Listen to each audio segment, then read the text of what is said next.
Hi all, எல்லோரும் எப்படி இருக்கீங்க? எல்லோரும் நல்லா இருக்கீங்கன்னு நம்புகிறேன். ஸோ போன வீடியோவில் நம்ம ஒரு ஹேர் சீரம், ஹேர் டானிக் வந்து ஹேர் ரீக்ரோத்துக்காக நம்ம வந்து மேக் பண்ணி அப்லோட் பண்ணியிருந்தோம். இன்றைக்கி இந்த வீடியோவில் நான் அதை எப்படி யூஸ் பண்ணுறேன் அப்படின்றத உங்களுக்கு எப்படி யூஸ் பண்ணணும், எப்படி நான் யூஸ் பண்ணுறேன் அப்படிங்கிறத வந்து நான் உங்களுக்கு சொல்கிறேன். ஸோ அந்த ஹேர் டானிக் வந்துட்டு நீங்கள் தாராளமாக யூஸ் பண்ணலாம். யூஸ் பண்ணிவிட்டு ஸோ ஆஸ் யூஷுவல் நம்ம ஆயில் வைப்போம் இல்லைங்களா, எண்ணெய் வந்து ஒரு பார்ட்டிஷனாக எடுத்துகிட்டு எண்ணெய் வைக்கிறதுக்கு முன்னாடி சிக்கு எடுத்துகிட்டு இந்த மாதிரி பார்ட்டிஷனாக எடுத்துகிட்டு நம்ம தேய்ப்போம் இல்லைங்களா, சேம் அதே ப்ராசஸ் தான் நான் இங்கே பண்ண போகிறேன். நீங்கள் பார்த்தீங்கன்னா நீங்கள் நார்மலாக முடியல பார்த்தீங்கன்னா அவ்வளோ பொடுகு இருக்கும். ஏன்னா வந்துட்டு நான் ஹேர் வாஷ் பண்ணலை, மண்டே பண்ணனதோட சரி, அதுக்கப்புறம் நான் ஹேர் வாஷ் பண்ணலை. ஸோ ஜஸ்ட் உங்களுக்கு காமிக்கணுன்றதுக்கோசரம் பொடுகு எப்படி இருக்குது அப்படின்றத காமிக்கணுன்றதுக்கோசரம் வந்துட்டு நான் ஹேர் வாஷ் பண்ணலை. ஸோ அப்படியே தான் யூஸ் பண்ணுறேன்.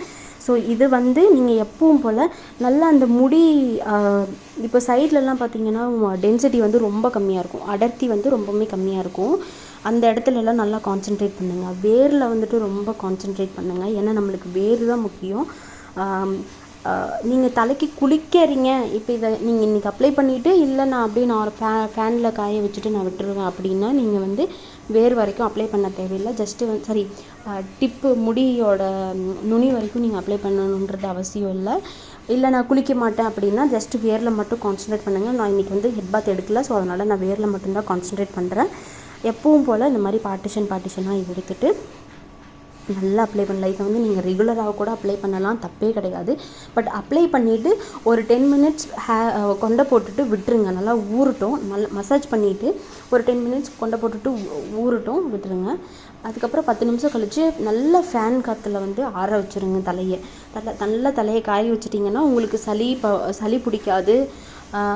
தென் வந்துட்டு சைனஸ் ப்ராப்ளம் இருக்குது அப்படின்னா வந்துட்டு நீங்கள் வந்துட்டு கண்டிப்பாக அதை வந்து ட்ரை பண்ணலாம். சளி பிடிக்காது, தாராளமாக ட்ரை பண்ணலாம். ஏன்னா கருஞ்சீரகத்தோட தன்மை வந்து சூடு தான், ஆனால் அது முடிக்கு வந்து நல்லாவே யூஸ் ஆகுது. அதனால் வந்து உங்களுக்கு சளி வந்து பிடிக்காது. நீங்கள் தாராளமாக டெய்லி ட்ரை பண்ணலாம். வீட்டில் இருக்கீங்க ஹவுஸ் ஒய்ஃப்ஸ் அப்படின்னா தாராளமாக கண்டிப்பாக ட்ரை பண்ணலாம். இப்போ நான் ஒரு சைடு தேய்ச்சிட்டேன், 2 சைடும் இன்னொரு சைடும் தேய்ச்சிட்டு காமிக்கிறேன். ஸோ 2 சைடு தேய்ச்சதுக்கப்புறம் எனக்கு இப்படி தான் இருக்குது. நல்லா வந்து மசாஜ் பண்ணி விட்டுருக்கேன் பாருங்கள். அந்த தண்ணி அந்த நம்ம செஞ்சு வைத்த ஹேர் டானிக்கை வந்து அப்ளை பண்ணதுக்கப்புறம் என்னோடய முடியில் பார்த்திங்கன்னா நல்லா அந்த பொடுகெல்லாம் வந்து மசாஜ் பண்ணவும் நல்லா வெளியே வந்து நின்றுச்சு. ஸோ ஆஸ் யூஷுவல் எப்பவும் போல் ஒரு நல்ல மசாஜ் கொடுங்க. ஒரு மைல்டான மசாஜ் ஒரு 2 நிமிஷத்துக்காவது மினிமம் கொடுக்கணும். அதுக்கப்புறம் கொடுக்கறது வந்து உங்களோட இஷ்டம், அது வரைக்கும். பட் மினிமம் 2 நிமிஷம் கொடுக்கணும். நீங்கள் அதை வந்து பேக் சைட் போட்டு எடுத்தாலும் இல்லை இந்த மாதிரி இன்வர்ஸில் போட்டு கொடுத்தாலும் சரி. பேக் சைட் போட்டு கொடுக்குறத காட்டிலும் இன்வர்ஸில் போட்டு முன்னாடி தலைமுடியை போட்டு கொடுக்குறது வந்துட்டு இன்னுமே பெனிஃபிட்ஸ் அதிகம். நான் லாஸ்ட் வீடியோவில் சொன்ன மாதிரி, ஏன்னா ப்ளட் ப்ரெஷர் வந்து நல்லா அதிகமாக இருக்கும் அப்படி பண்ணுறதுனால.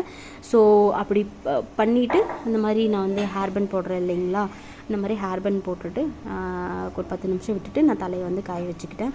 ஸோ ஹோப் இந்த வீடியோ வந்து உங்களுக்கு ரொம்ப பிடிச்சிருக்குன்னு நினைக்கிறேன். நான் வந்து இப்போ தான் ரெக்வஸ்ட் வந்துட்டு இனிமேல் தான் மறுபடியும் ரெக்வஸ்ட் வீடியோ